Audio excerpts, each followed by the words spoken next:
Hello, everybody. This is your daily real estate practice exam question. And I have another one that was taken from one of my friends that I loved. It was a simple one, but made you think a little bit. And it says the Federal Housing Administration, the FHA, A, guarantees home mortgages, B, insures home mortgages, C, lends to low income buyers, or D, buys mortgages. So let's talk about what they don't do, okay? They do not lend. They're not a direct lender. They're not on the primary financing market, right? They're not going to be one of our banks, our lending institutions, okay?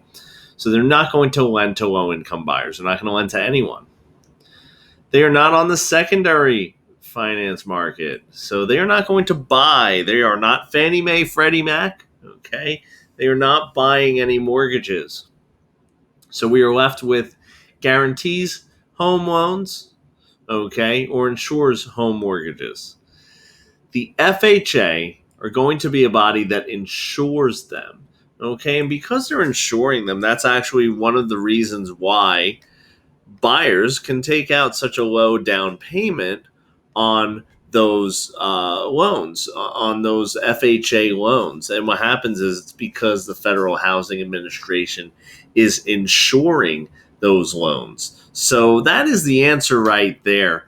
And the answer is B. They insure home mortgages. The entity that guarantees mortgages, that would be the VA. So our VA mortgages are actually guaranteed. It's the top 25% of it. That's why they allow veterans to put 0% down because the VA guarantees the top 25% of the loan.